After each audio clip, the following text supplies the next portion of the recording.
Warning: disturbing content, viewer discretion is advised. What's the darkest secret anyone has ever told you? Serious.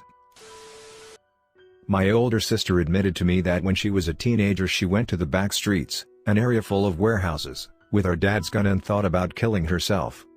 My sister and I are 5 years apart. We didn't become close until I was about 13. She admitted this to me when I was about 14 or 15. I don't know if she remembers confiding in me about that detail, but I'm grateful she thought about her family members. I can't imagine growing up without her. Did she ever tell you why? Is she okay now? Since I was much younger I don't really remember the specific reasons why, but it's not hard to piece together. I just remember her barely beginning to let me in, so I didn't fully understand or process how serious of a confession that was. My sister was considered the bad child. She was rebellious and had a distant relationship with my parents. I remember her self-medicating with drugs and alcohol. She struggled with her self-image and was bulimic. There's no doubt that our parents' weird and unhealthy relationship affected us all in our own ways. I know she had a lot of anger towards them. Unfortunately, our parents never believed in depression or going to therapy. They saw her as ungrateful and wild, never really considering how their actions influenced us. Today she is great. We are super close. She calls me every time she gets out of work. When she talks about her past, she is not proud of the things she's done. She didn't get to finish high school, which she always regrets, but she is currently looking to get her GED to eventually go back to school. I think she is a very strong soul for getting through her hardships as a teen. She still struggles with bulimia, but she has gotten a lot better at portioning her food to avoid doing that. I loved her very much and it makes me very happy that she values my opinions. I love being able to make memories together. I respect her drive and the amount of focus she puts into something she is trying to accomplish. Writing this made me tear up because I really can't imagine life without her. That someone I knew ran someone over with the car a few years ago. He couldn't help it. It was raining and an elderly woman dressed dark suddenly stepped out between parked cars. He had no chance to react in time. The dark part being that when the police came to inspect the case, they told him not to worry, because they would take care that he didn't get into trouble, because the old lady was just a foreigner. They reported that his car was in perfect condition, his wipers brand new, anything to deflect any fault at all from him. When I was 15 my cousin and I raided my dad's home brew and got plastered. That night she confessed to me that her father, my dad's brother-in-law, was a secret cross-dresser. She'd come home early from a party and discovered him. Nothing to be ashamed of on his part, but he was staunchly conservative and a total pompous ass. Last person you'd expect. My dad and grandfather couldn't stand the bloke. I broke her confidence and ultimately told my dad. I was a kid and I didn't know what to do with the information. Dad of course didn't tell anyone, but he did say I'll only tell one person. Just the old man when he's on his deathbed so he can die with a smile on his face. I had an acquaintance admit to me that in a fit of jealous rage he broke several of his boyfriend's ribs because he caught him making out with someone else. That was the last time we talked. I never saw him again. I genuinely had no idea how to react at the time, and the contact came out of the blue as we hadn't spoken in months. Before anyone asks why I didn't call the cops, he hadn't told me where he was moving to when he left this town and we hadn't been good enough friends to really connect, so we just stopped talking.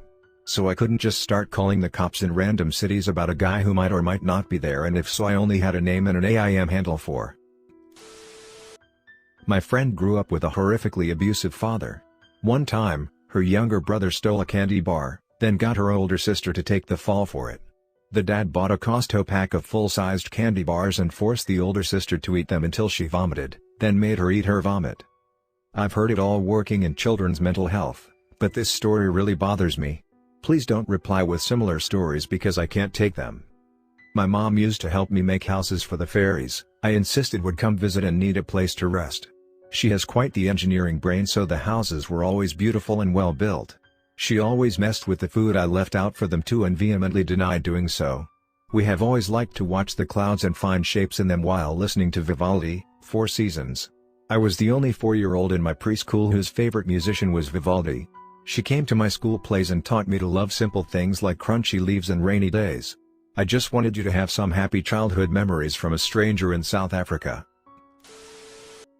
Back when I was an anthro student in the field, I met a guy who was a world-no expert in something tangential to my research. After a few joints and many beers, our conversation turned from natural disaster of the region to a civil war 20-ish years earlier. He spent a long while talking about what the other side did, just about every combination of rape, incest, and necrophilia that the rebels forced on villagers who they thought were working with the government. From my own research prior to arriving, I had read similar things, so it wasn't that surprising, but to a level of detail he went into shocked me. Even worse was when he said that if you talked to one of them they would say we did the same thing, and they wouldn't be wrong.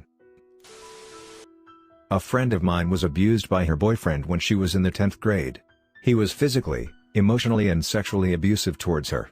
He ended up getting caught beating her up in school, and there was a trial, albeit a useless one because he was a minor in Canada. This came up randomly one day when we were talking about Nintendo games, and the friend mentioned she'd once had a Nintendo DS but her boyfriend broke it, which I thought happened accidentally. It did not. He smashed her over the head with it and tossed it in the garbage. A few years after she confided this information in me, he approached her when we were out for a walk with our group of friends and mocked her when she got visibly uncomfortable. When I put two and two together and figured out who he was, I lost my temper and sucker punched him. Knocked him out cold.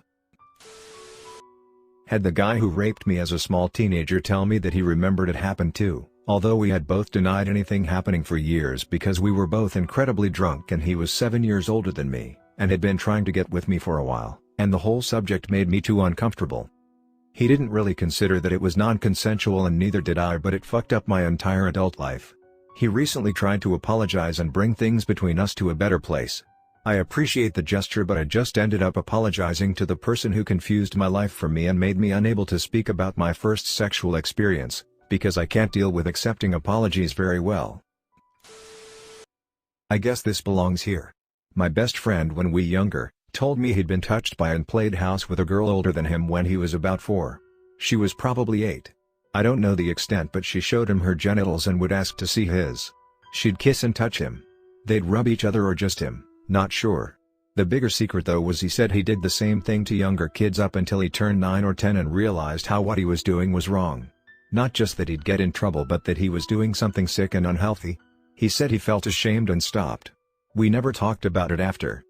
He has never done anything that made me even remotely think he might be a predator or dangerous. We are both in our 30s now and he has kids, and I believe they are totally safe. I just hope he is healed mentally. Fiancé told me that when he was 12, he was molested/raped at his estranged father's friend's birthday party. She basically wrote him while hammered, and he doesn't remember much else. He doesn't like to call it rape of being molested, but that is what happened. He's okay now, but he's lived through a lot. I'm glad he trusts me this much. Other friends over the years have told me about their experiences with sexual and physical abuse. Mostly young women, but a few men in there too. On a happier note, I was the one many kids at my super bigoted conservative high school came out to. It got to the point that I started finding teachers to help create safe spaces for all these kids. I'm just glad they all trusted me. On my last day at my job, a colleague told me that another colleague had raped him the week before while we were drinking. I didn't know how to respond. Still, we hung out the entire night, had a load of fun and eventually passed out from drinking way too much. Though that was a normal Friday for me at the time. That's the most recent one anyway. I get told this a lot by people. It's a side effect of being a very open, sociable, and extroverted person. People will confide in you. I do my best to respond properly. In fact, just 2 weeks ago, a person I've been hanging out with regularly, via Discord, told me she had cancer and had her ovaries removed and was miserable about not being able to have kids. That was before she passed out from drinking way too much. I followed suit a few hours later. My best friend told me a story of how she got tied up, tickled, yes, beaten up, squeezed, thrown through a window glass and raped as a kid. The story didn't upset me, but the fact that it was clearly not true. She had created a graphic and way too absurd cover story to hide what really happened to her. I never told her that I saw through it because I don't believe you is the last thing you want to say when someone opens up about their abuse. Over time I've figured out she was molested by her grandfather, fortunately not raped. She admitted it later, and beaten up by her dad as a child, and she created the made-up story to explain people her PTSD because she didn't think anyone would think that what actually happened to her was bad enough to create a PTSD and suicidal depression. So the darkest secret is actually the fact that she doesn't believe her experiences were bad enough to deserve any help. That's what crushes me. Deep underneath her severe depression, she's a bright, intelligent and amazing young woman, but I don't think she'll make it to her 20s. She's attempted suicide too many times to even count and gone weeks without eating, and I'm surprised she's still alive. My grandpa died last year. For context, my grandparents had been divorced since my dad was a teenager, and most of the family really wanted nothing to do with him, but he and I had always been close. A couple weeks after he passed, I was visiting my grandma. She loves telling stories from her life and I love listening to them. Somehow, we got on the subject of how she met and started dating my grandpa. She mentioned they got married in August, but my dad's birthday is in February. So, teasingly, I say, "Grandma, you were pregnant when you got married?" She turns to me very seriously and says, "Yes, because your grandfather raped me." She went on to tell me the whole story and how because she got pregnant, they had to get married, and ends it with, "I've never told anybody that in my whole life." I was friends with benefits with this one girl who had an insanely high sex drive. She needed sex from multiple men almost every day, and she was attractive enough to get it. She even became a prostitute because she wanted to fuck all the time anyway and figured she might as well get paid for it. She was pretty open about it. Most of her friends and coworkers knew she was a prostitute and a sex addict. But one day, we're talking and she starts telling me about why she has such a high sex drive. Apparently, when she was 10 years old, her mom sold her into trafficking for drug money. This went on for years. She was basically brainwashed into believing that her only value as a human being came from satisfying men. And while she consciously knew that wasn't true, she still felt useless when she wasn't having sex. She didn't even like sex that much, she just couldn't take the overwhelming feeling of uselessness she felt when she wasn't fulfilling her purpose. My boyfriend is a recovering drug addict. He did all sorts of drugs for decades and paid for his habit by committing crime. He broke down to me a few months into our relationship saying he needed to tell me something he'd never told anyone. During his addiction he decided to rob his grandparents' house, thought no one was there, but while he was in the house his grandma came around the corner. He had a mask on so she didn't know it was him. She had a heart attack, thinking there was a burglar in the house. He immediately called 911, hid the bag of what he was stealing in the backyard, took the mask off and waited with her. Grandma ended up dying on the way to the hospital. To this day his family thinks he was just visiting her when she had a heart attack due to old age. He has been clean for years now and come so far, but this obviously eats at him every day. He hates himself so much for it. I'm the only person he's told. I worry that his guilt will kill him someday. I was of course shocked when he told me, but it doesn't make me love him any less. He's a different person than who he was during his addiction, but I wish he didn't have to hold this secret forever. I know all the family secrets. People always tell me things and I just hoard them because I have nothing else I can do with them. My uncle got drunk and was raped by a girl who was obsessed with him. She got pregnant and he considered marrying her for the sake of the baby. He was talked out of it, signed over parental rights of the child to the girl and has no contact with either of them. He eventually married and had a son with his now wife and has extreme guilt over his other kid but doesn't want contact with the girl. My aunt had an abortion after getting out of an abusive relationship. My sister tried to commit suicide twice. My mother was molested by her older brother. My friend was raped by her fiancé at the time. They did not get married. My other sister confessed to liking both girls and guys but didn't want anyone to know for a long time. She has since come out as pansexual and is much happier. My friend confessed to having an affair to me before she finally told her husband. Went on a field trip in high school. I guess traditional high school girls and boys stuff happened on both sides during the trip. Being female myself, I saw the girls stuff and didn't learn about the boys stuff till much later. The girls did a game of truth/dare. Eventually the truth question was asked, what's the furthest you've ever gone with a guy? One girl confessed to being molested when she was little, and then another. By the end of it I was one of 2 girls who'd never been molested. That's 8 out of 10 high school girls. This statistic lives in the back of my brain now. The guys, being dumb guys, came up with a game of hitting each other in the balls. Eventually the game got out of hand, and one of them ended up in the hospital with a busted nut.